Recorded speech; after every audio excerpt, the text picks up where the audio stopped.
How's it going, YouTube? My name is Christian with Plan Your Federal Retirement, back with another video with our All About FERS series.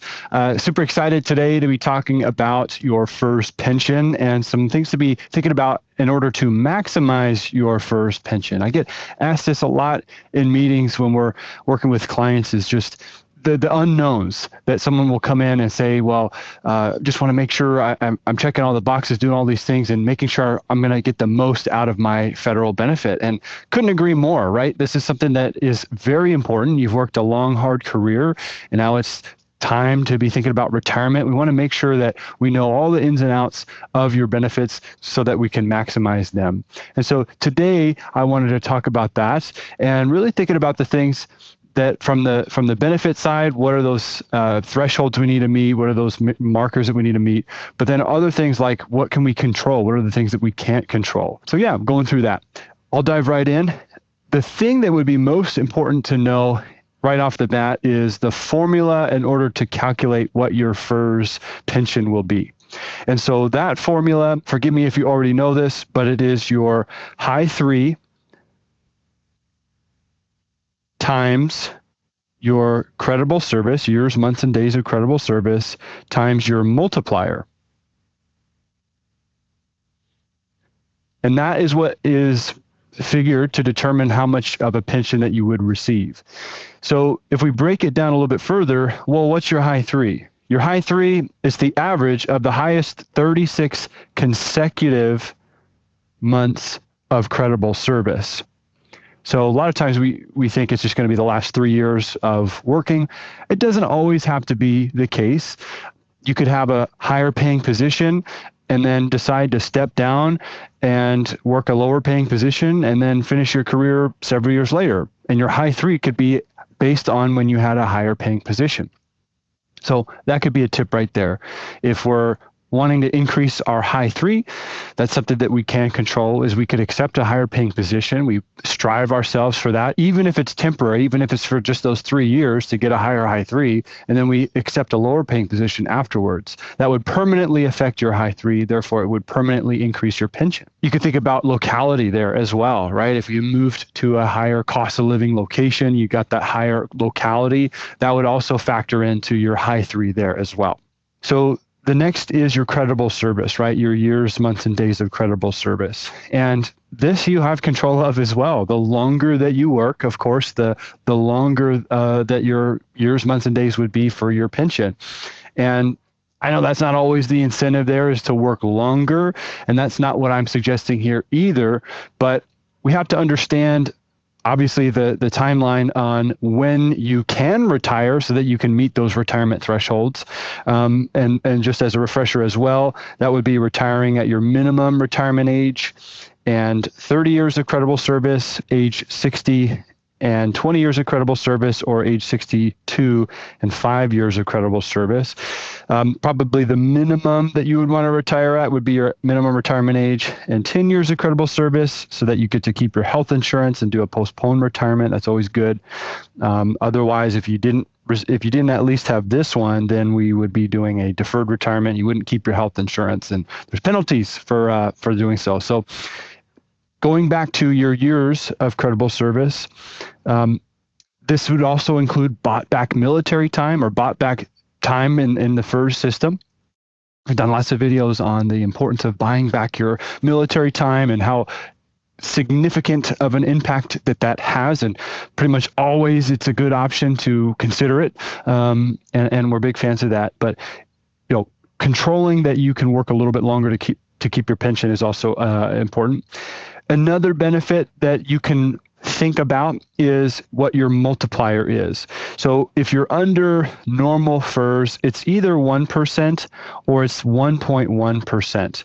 And so what's the difference there? Well, in order to get this 1.1% multiplier, which is an extra 10% increase on your pension, you have to retire after age 62 and 20 years of credible service. So if you're thinking about retiring, in that 60, 61 window, but you already have your 20 years, or you will have by 62, could be an incentive to work a little bit longer and get that multiplier on your pension, which is really nice. Sick leave is also added to your pension as well. It doesn't affect your eligibility to retire. It doesn't affect being able to meet these thresholds. Sick leave doesn't. But then what you would do is you would take that unused sick leave hours that you have. You can Google the sick leave charts online to determine what that conversion is for days, months, and maybe even year plus of service that gets added to your pension. So if you're thinking, hey, I want a higher pension, maybe I don't use those sick leave hours throughout the year. Maybe I'll add those, bank those, and increase my pension that way as well. What's nice is this 1.1% multiplier with the 62 and 20 years. Prior to what I had mentioned before, is the sick leave hours don't affect your eligibility for retirement, but they do affect this 20-year number. So for example, if you had 19 and a half years of creditable service and 6 months worth of sick leave that was converted, then you've got 20 years added up. That does affect and make you eligible for this extra 10% bonus, which is kind of nice. Not a lot of people know that. So we can affect the pension in this as far as, again, high 3, we can work a little bit longer, we can get that multiplier, understanding those thresholds in order to meet. That's what we affect coming in, but we can also affect the deductions going out. So what do I mean by that? Well, you're going to have your gross pension, right? High 3 times years times multiplier, and whatever that gross number is, let's just say it's $3,000 would be the unreduced gross pension here. Well, you're going to have certain deductions that come from that.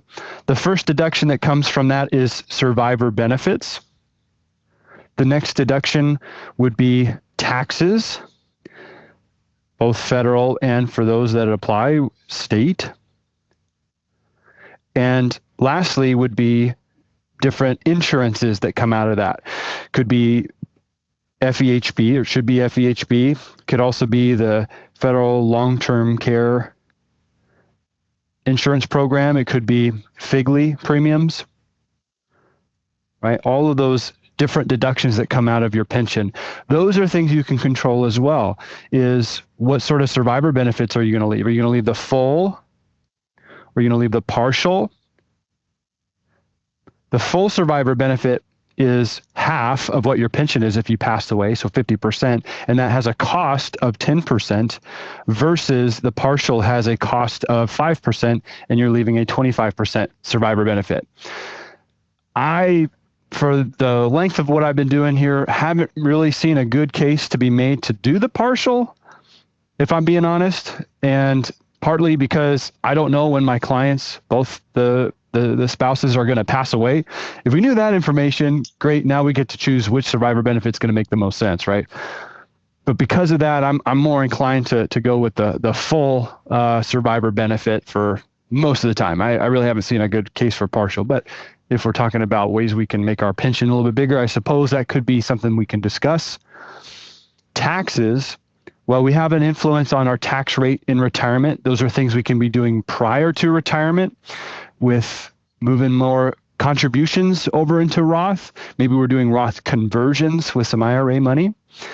Post-retirement, we have control as well. Maybe we're going to live on pension income alone, and maybe we have a decent amount or a substantial amount in checking and savings. So we're going to live on our savings account money plus pension, and that's going to get us to the number that we need.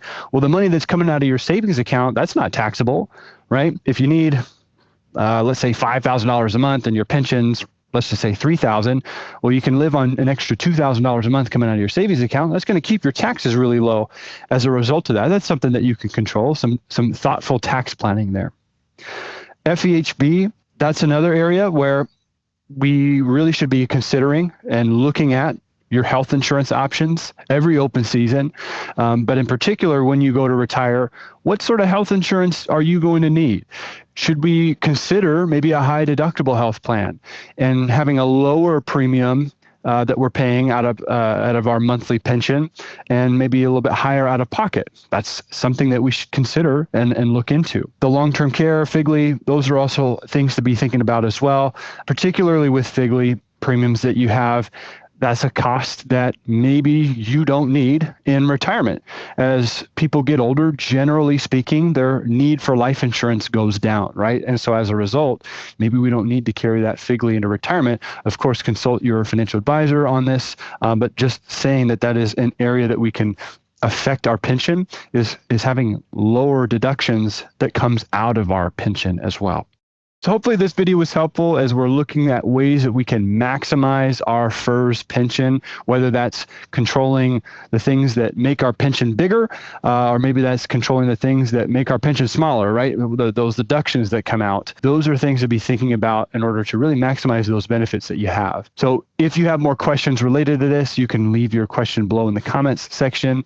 Make sure you're subscribed to our channel so you get our latest videos and content we're putting out. You can also jump to our website at planyourfederalretirement.com, where you can find more great articles there. You can even request an appointment with one of our advisors, including myself, to go through your personal situation while you plan your retirement with FERS. So until next time, happy planning.